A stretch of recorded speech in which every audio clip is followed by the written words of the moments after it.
Welcome to my YouTube channel Ramesh online. అతి జరూర్ pending బిల్లులు చెల్లింపుల గురించి ఏపీ ఉద్యోగులు ఈ నెలాఖరులోపు ఖచ్చితంగా ఈ విధంగా చేయాలి అనే హెడ్లైన్తో ఉన్నటువంటి వీడియోనైతే మనం చూస్తున్నాం.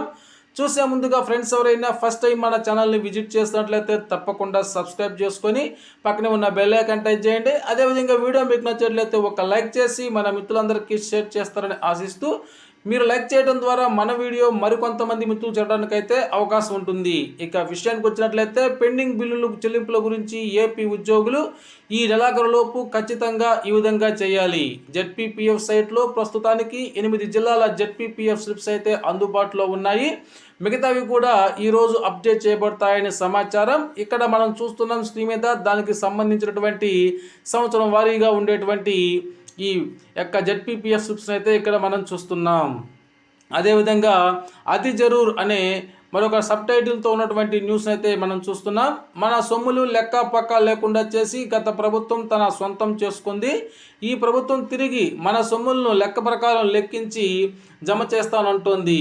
కాబట్టి తక్షణం 1/4/2021 నుంచి 31/3/2024 వరకు తాము పనిచేసిన జిల్లా పరిషత్ లేక మండల పరిషత్ కార్యాలయం నుండి నెలవారీగా తయారు చేయించి ఆ షెడ్యూల్స్ అనగా ఆయా నెలల్లో పనిచేసిన జెడ్పీపీఎఫ్ చందాదారులైన టీచర్లు, ఉద్యోగులు అందరూ పేర్లు, చందా నెంబర్లు, చందా వివరాలు తప్పనిసరిగా ఆయా నెలల సిఎఫ్ఎంఎస్ ఐడీలతో టాలీ కావాలి. ఈ నెలాఖరులోపు తప్పనిసరిగా జెడ్పీ కార్యాలయానికి చేర్చే విధంగా జెడ్పీపీఎఫ్ సభ్యులు ప్రతి ఒక్కరూ కూడా ఈ విధంగా సరిచూసుకోగలరు. అదేవిధంగా ఇక్కడ మనం చూస్తున్నాం, ఈ విషయము చాలా ముఖ్యము, తప్పనిసరి జాగ్రత్త అన్నటువంటి సమాచారాన్ని అయితే ఇక్కడ మనం చూస్తున్నాం. అదేవిధంగా ఏపీజీఎల్ఐ ప్రీమియం ఎన్హాన్స్మెంట్ గురించినటువంటి సమాచారాన్ని ఇక్కడ మనం చూడబోతున్నాం. ఏపీజీఎల్ఐ ప్రీమియం అమౌంట్ను ఎన్హాన్స్ చేసుకోవడానికి నిధి పోర్టల్ ఎంప్లాయీ లాగిన్ నందు ఆప్షన్ తిరిగి ఇవ్వబడింది. గతంలో ఈ ఆప్షన్ను డిజేబుల్ చేశారు కాగా ప్రస్తుతం తిరిగి మరలా ఈ ఆప్షన్ని ఎనేబుల్ చేయడం జరిగింది. ఏపీజీఎల్ఐ అమౌంట్ను ఎవరైనా పెంచదలుచుకుంటే ఈ ఆప్షన్ను వినియోగించుకోవచ్చు.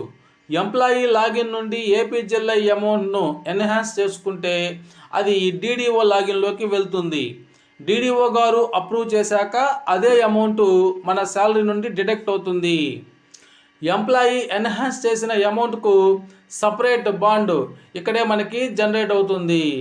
ఇది మిత్రులారా ఈనాటి సమాచారం మీకు నచ్చినట్లయితే ఒక లైక్ చేయండి. Thank you.